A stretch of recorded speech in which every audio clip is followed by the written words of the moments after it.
I am Chale. My journey in life has been one wild ride, full of highs and lows, triumphs and tribulations. From my humble beginnings in the streets of Chicago to topping the charts worldwide, my story is a testament to the power of music and the resilience of the human spirit. Growing up, I didn't have it easy. Raised on the south side of Chicago, I saw things most kids shouldn't see. But through it all, music was my saving grace. It was my escape, my solace, my sanctuary. I poured my heart and soul into every note, every lyric, dreaming of a better life. And that dream became a reality when I burst onto the music scene in the early 90s. With my smooth vocals and irresistible charm, I captured the hearts of fans around the globe. Hits like Bump and Grind, Ignition, Remix, and I Believe I Can Fly became anthems for a generation, cementing my status as an icon. But along with success came scrutiny. The media loved to sensationalize my life, painting me as some sort of villain. They focused on the drama, the controversies, the rumors. But they never saw the real me, the man behind the music, the artist with a story to tell. Yes, I've made mistakes. Who hasn't? But I've also grown, evolved, learned from my past. And through it all, my music has been my constant companion. It's been my way of expressing myself, of connecting with others, of leaving a legacy that will endure long after I'm gone. Now, I won't deny that I've faced my fair share of challenges. Legal battles, personal struggles, public scrutiny, I've weathered it all. But through it all, I've remained true to myself, true to my art, true to my fans. So here I am, still standing, still singing, still striving to be the best version of myself. My journey is far from over, and I can't wait to see what the future holds. But no matter what lies ahead, one thing is certain, I am Chale, and I will always be the king of. Growing up in the tough streets of Chicago's South Side, music was my lifeline. It was more than just a passion, it was my way of survival. I sang in the church choir, honing my skills and finding my voice amidst the chaos of my surroundings. Little did I know, those early experiences would shape the trajectory of my life and career. As I ventured into the music industry, I encountered both opportunities and obstacles. My breakthrough came with the release of my debut album, Born into the 90s, with public announcement. It was the beginning of something special, a glimpse into the potential that lay within me. But it was only the beginning. With each subsequent album, I pushed the boundaries of experimenting with different sounds and styles while staying true to my roots. Hits like I Believe I Can Fly from the Space Jam soundtrack showcased my versatility as an artist, earning critical acclaim and commercial success. But fame comes with a price, and I soon found myself navigating the complexities of celebrity. The spotlight brought both adoration and scrutiny, with every move dissected and analyzed by the media. Rumors swirled, scandals erupted, and I found myself at the center of it all. Despite the challenges, I persevered. My music became a source of strength, a refuge in times of...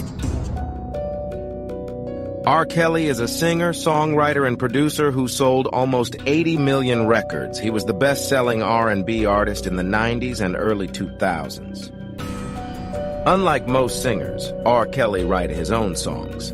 That's one of the reasons he's considered the king of R&B. For 3 decades, this man blessed our ears with some incredible music, gave us countless of classic songs. This documentary can put you all in awe. Chale's shoes. With that being said, let's go. This is his story.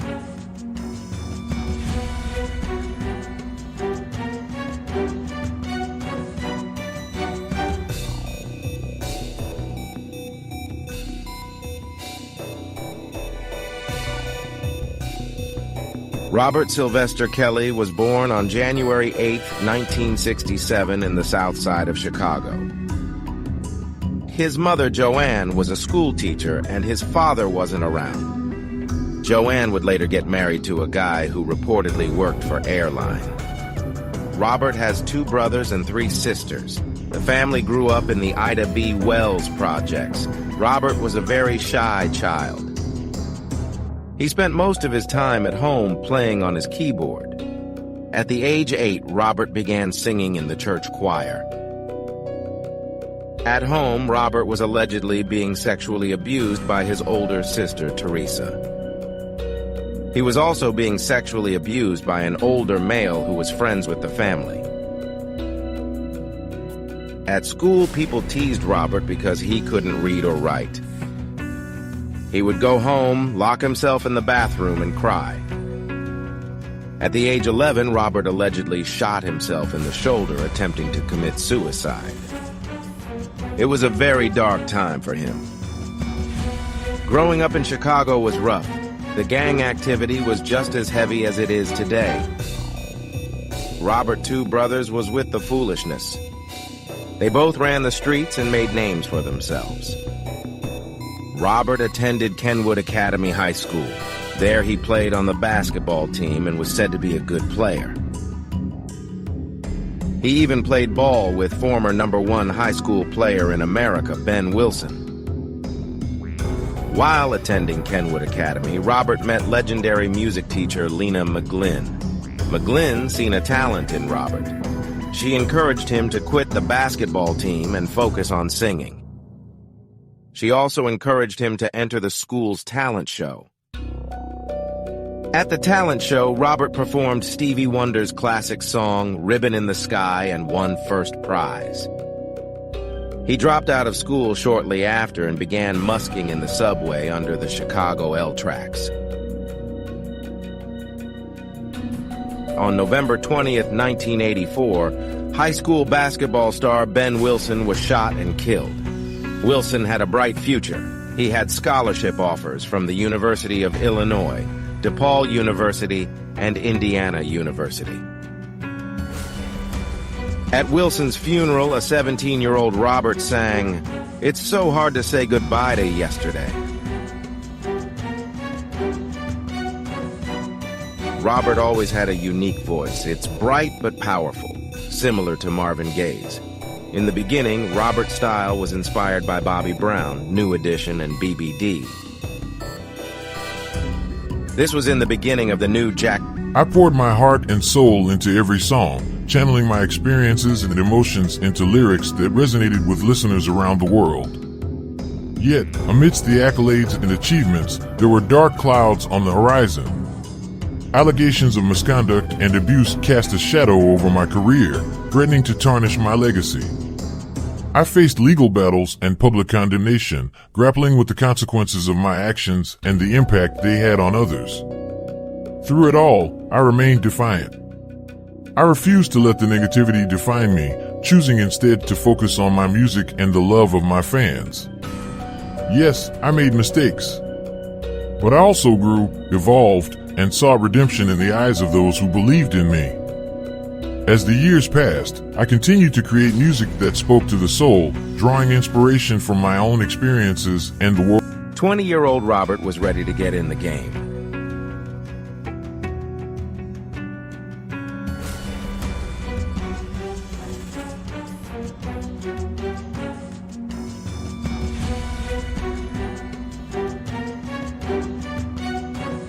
In 1989, Robert helped form a group by the name of MGM.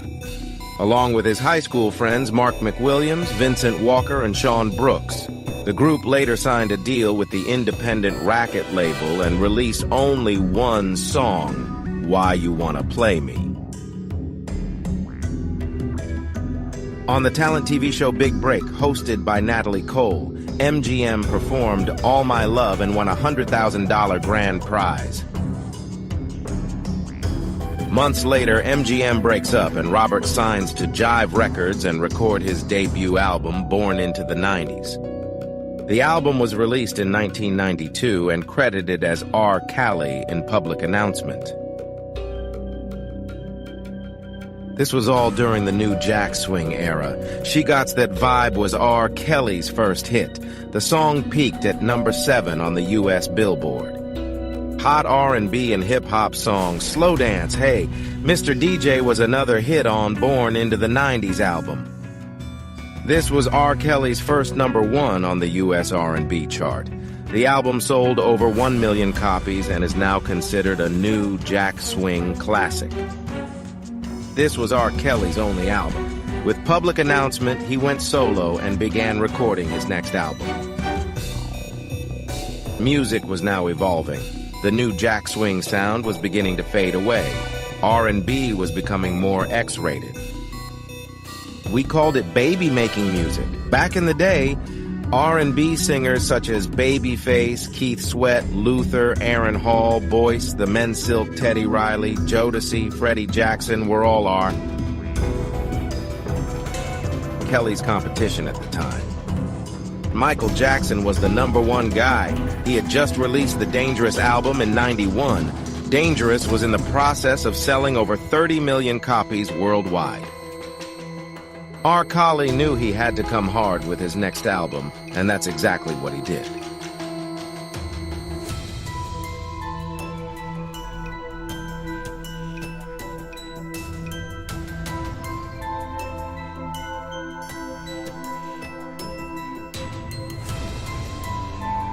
On November 9th, 1993, R. Kelly released his debut solo studio album, 12 Play.